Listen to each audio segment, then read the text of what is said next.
condition चाहिँ similar same नै थियो हैन अब रिजल्ट चाहिँ आउन सकेन भन्ने कुरा हो हामी जति अब हामीले आफ्नो तर्फबाट चाहिँ एकदमै राम्रो क्रिकेट खेलेका हो तर रिजल्ट चाहिँ राम्रोसँग आउन सकेन र आई थिंक सिमिलर नै थियो सिचुएसन आई मिन नेपालको जस्तो नै थियो भनौँ आई थिंक खराब क्रिकेट भन्दाखेरि अलिकति हामी चाहिँ ओभरअल अब हामीले चाहिँ राम्रै क्रिकेट खेलेको हो हैन त्यस्तो मैले नराम्रो क्रिकेट खेलेको देखेको भनेर चाहिँ देख्न आई मिन त्यस्तो चाहिँ देखेको थिएन तर हामीले जति पनि आफ्नो सक्दो चाहिँ राम्रो क्रिकेट खेल्न खोजेको तर अनफर्चुनेट रिजल्ट चाहिँ आउन सकेन आई थिंक त्यही नै होला जस्तो लाग्छ अब हामी एज अ स्पोर्ट्स गेम खेल्दाखेरि चाहिँ आई थिंक अब ल्याप्सेसहरू सानो सानो मिस्टेक्सहरू देखिन्छ हैन त्यसमा पनि अब एज अ लिडर चाहिँ I think lead from the front अगाडिबाट आफू एकदमै राम्रो खेलेको भए सायद हामीले हरेक गेम जितिन्थ्यो होला सायद मेरो पनि आफ्नो पर्फर्मेन्स नभएको भएर आई थिंक त्यसमा पनि अलिकति भनौँ न आफैले स्वयं पनि अलिकति राम्रो खेल्न पुगिएन जिताउने म्याच पनि जित्न सकिएन आई थिंक त्यसले गर्दा चाहिँ आफूलाई नै अलिकति भनौँ न एउटा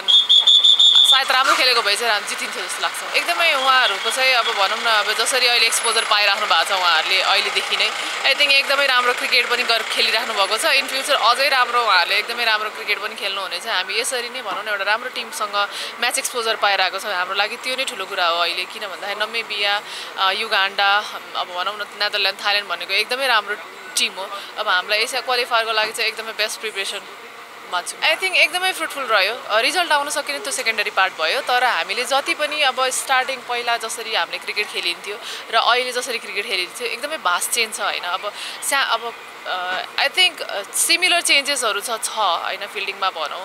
कति कुराहरू फिल्ड प्लेसमेन्टको कुराहरू आउँछ आई थिंक एकदमै अहिलेको सिचुएसन सिनारीहरूमा चाहिँ एकदमै चेन्ज चाहिँ भइरहेको छ देखिरहेको छैन र पनि चेन्जेस चाहिँ एकदमै आइरहेको छ यही नै हो हामीले चाहेको नै पनि यही हो हैन अब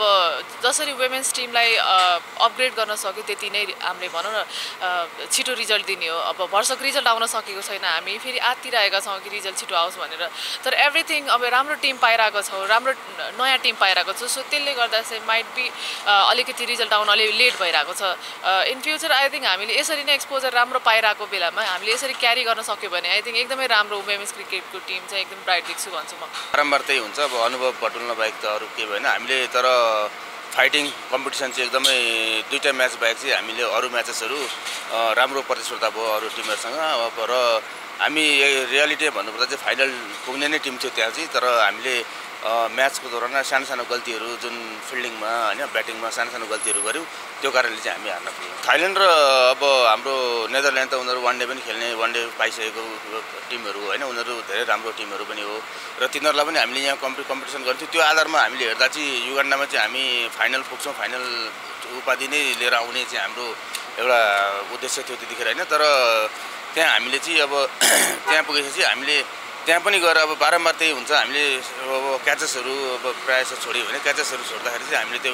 म्याच गुमाउनु पर्यो नमिबियासँग र युगान्डासँग स्पेसली हामीले क्याचेसहरू छोड्नेको कारणले नै हामी त्यहाँ हार्न पुग्यौँ नभए कम्पिटेटिभ टिम हेर्दा हामीभन्दा उनीहरू माथि भए पनि हामीभन्दा फिल्डभित्र चाहिँ हामीभन्दा माथि थिएन जस्तो लाग्छ मलाई चाहिँ हामी अब चेन्जेसहरू कस्तो हुन्छ भने अब कुनै पनि चिजलाई अब अलिक लामो समयसम्म के अरे एउटा डेलिभर कुनै चिज राम्रो बनाउनु लागि अलिक समय त चाहिन्छ हैन अब हामीले युजली हेर्दा चाहिँ हामीले प्रायः जसो क्याम्प धेरै लामो पनि भइरहेको छैन हैन अब विभिन्न समस्या छ टुर्नामेन्ट अगाडि नै आइसकेको हुन्छ तर मेरो विचारमा चाहिँ हामीले एटलिस्ट 1 महिनाको जस्तो क्याम्पहरू पनि भइदियो भने चाहिँ अलिक राम्रो हुन्थ्यो होला हामीलाई प्रायः जसो हामीले 7 दिन 9 दिन अब थाइल्यान्ड र नेदरल्यान्डसँग 2 दिनको मात्रै क्याम्पहरू पनि प्रायः हामीले